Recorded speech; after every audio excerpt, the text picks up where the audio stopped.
HIV किस करने से होता है या नहीं? अलग अलग किस्म की किस, जैसे कि ओपन माउथ किस, डीप किस, फ्रेंच किस, लिप किस।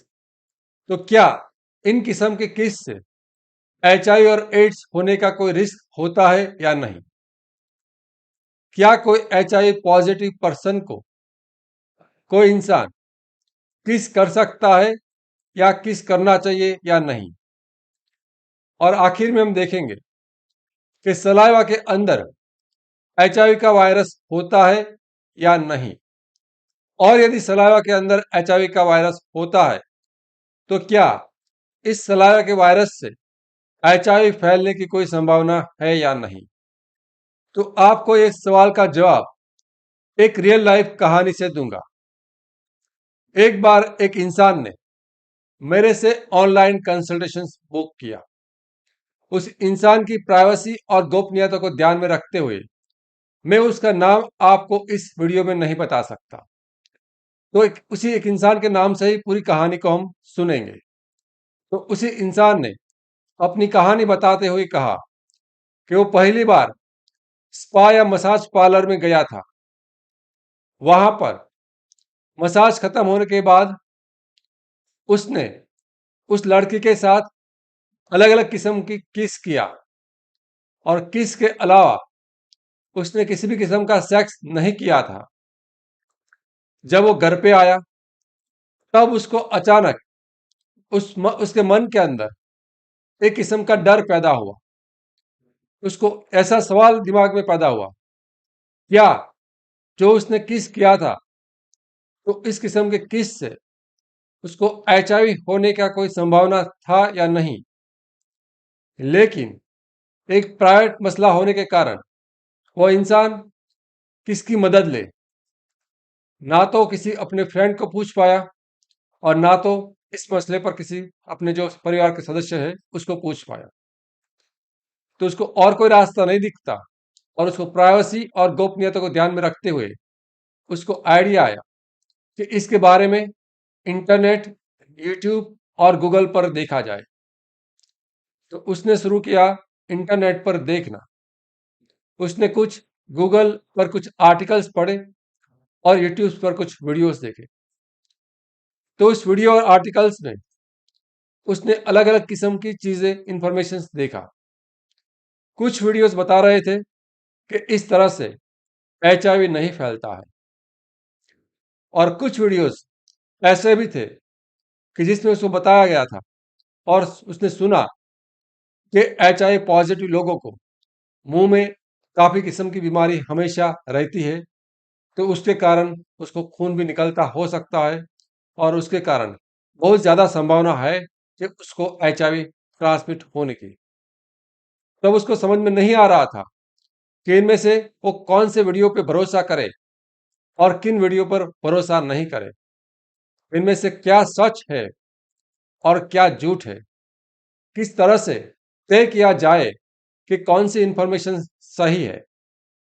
तो सबसे पहले मैं आपको ये बताना चाहूंगा कि जब भी आप अलग अलग किस्म की इंफॉर्मेशन इंटरनेट पर, गूगल पर और यूट्यूब पर देखते हैं, तो आपको किसके आधार पर कौन सी इंफॉर्मेशन भरोसा करना है वो सबसे पहले देखिए। यदि आप गूगल पर देख रहे हो तो हमेशा इस किस्म की वेबसाइट का पसंद करें जो किसी एचआईवी स्पेशलिस्ट डिग्री धारक के, एचआईवी में स्पेशल डिग्री हो, वैसे कोई डॉक्टर की हो या कोई बड़ी संस्था की हो, जैसे कि भारत में नेशनल एड्स कंट्रोल ऑर्गेनाइजेशन नाको संस्था है, विश्व स्तर पर डब्ल्यूएचओ यानी कि वर्ल्ड हेल्थ ऑर्गेनाइजेशन है, या अमेरिका की centre for disease control CDC की वेबसाइट से। ऐसी ही प्रमाणित वेबसाइट्स के इंफॉर्मेशन के आधार पर हमने भी अब एक वेबसाइट लॉन्च किया है, तो आप वहां पर जाकर भी देख सकते हो। इसका लिंक आपको हम इस वीडियो की डिस्क्रिप्शन में देंगे, तो वहां से भी आप इस वेबसाइट पर जाकर देख सकते हो। तो हम उसके बाद कुछ वीडियोस ऐसी भी है जिसका काम होता है आपके डर को बढ़ाना, क्योंकि एक साइकोलॉजी है, ह्यूमन साइकोलॉजी, और एक मार्केटिंग का स्टंट भी है कि जिस इंफॉर्मेशन या तो वीडियो में डर होता है वह इंफॉर्मेशन लोग ज्यादा पढ़ते हैं, जिस वीडियो में ज्यादा डर होता है वो वीडियो लोग ज्यादा देखते हैं। तो उस जानबूझकर कुछ लोग उस वीडियो के अंदर आपका डर को बढ़ाएंगे, और उस वीडियो के डर को बढ़ाने के बाद आपको कुछ इलाज का पेशकश करेंगे, और इस इलाज के लिए आपको हर्बल, आयुर्वेदिक या कभी कभार एलोपैथी मेडिसिन भी हो सकती है, और आपको इस मेडिसिन को काफी महंगे, जिससे कोई फायदा नहीं होने वाला है, तब भी आपको 10,000 रुपए से लेकर 1 लाख रुपए तक भी बेचेंगे।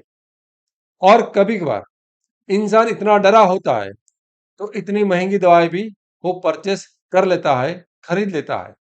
इससे उसके इंसान को इसमें कोई फायदा नहीं होने वाला, स्वास्थ्य के तौर पर उसको कोई फायदा नहीं होने वाला, लेकिन उसके समय और पैसे के तौर पर उसको नुकसान जरूर होगा।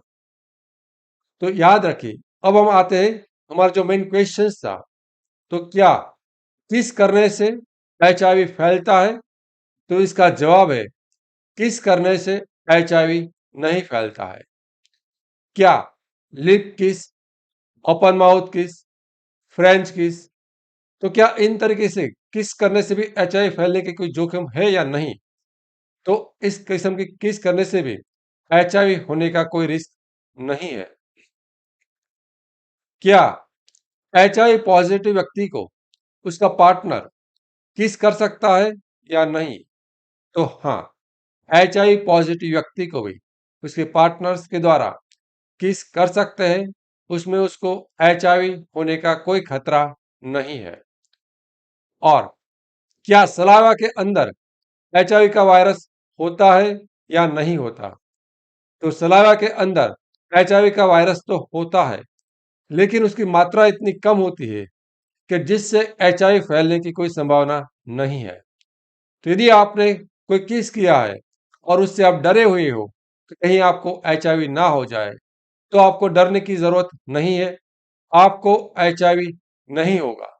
लेकिन यदि आप उस डर को कंट्रोल करना चाहते हो, तो सबसे पहले आपको इंटरनेट पर इस मसले पर पढ़ना और वीडियो देखना बंद करना पड़ेगा, क्योंकि आपके लिए काफी मुश्किल है कि इनमें से कौन सी इंफॉर्मेशन सही है और कौन सी इंफॉर्मेशन गलत है।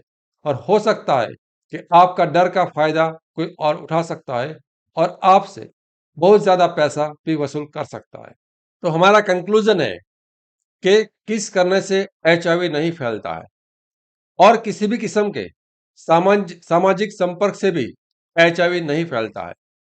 जैसे कि किसी व्यक्ति के साथ हाथ मिलाना, या तो एक थाली में खाना खाने से, एक ही गिलास से पानी पीने से, एक ही घर पर रहने से, या किसी ऑफिस पर एक ही जगह पर काम करने से, एक ही टॉयलेट का इस्तेमाल करने से, साबुन का इस्तेमाल करने से, या बाथरूम का इस्तेमाल करने से।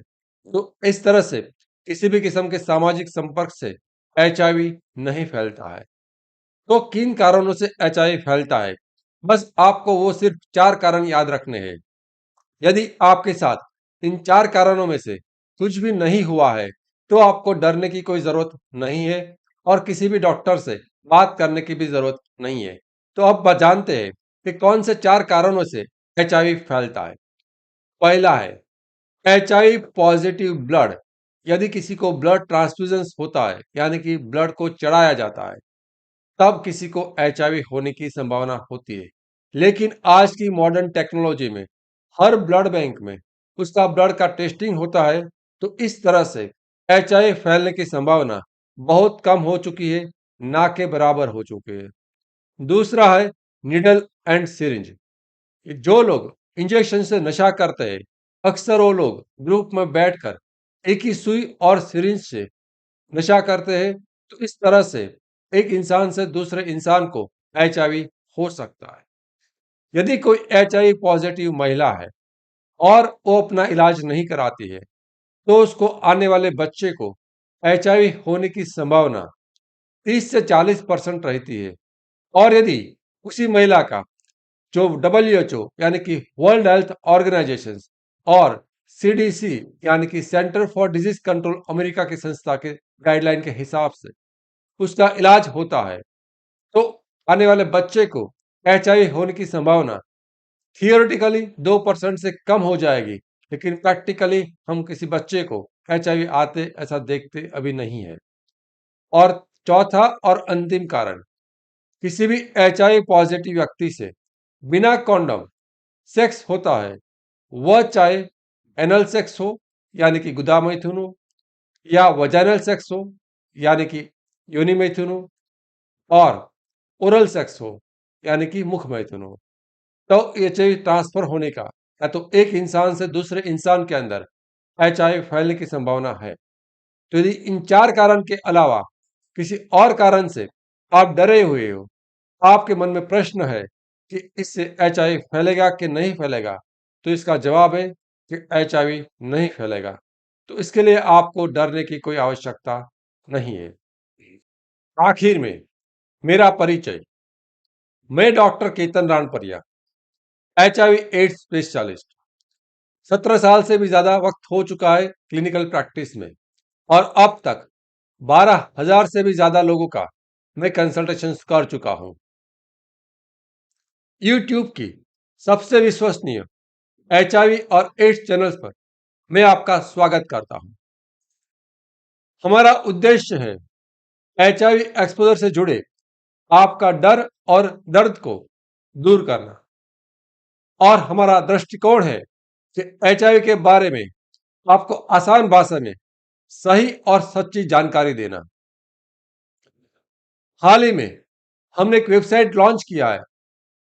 यह एक HIV स्पेशलिस्ट डॉक्टर्स के द्वारा बनाया गया है, जिस पर आपको सच्ची और विश्वसनीय इंफॉर्मेशन मिल सकती है HIV और एड्स के बारे में। तो इस वेबसाइट का लिंक इसी वीडियो के डिस्क्रिप्शन में है, आप उस वेबसाइट को विजिट कर सकते हो। और यदि आप HIV के सिम्टम्स के बारे में और कोई इंफॉर्मेशन जानना चाहते हो, तो पढ़ना चाहते हो, तो हमारे जो लेफ्ट साइड पर स्क्रीन पर दिखाए गए लेफ्ट साइड पर प्लेलिस्ट को क्लिक कर सकते हो।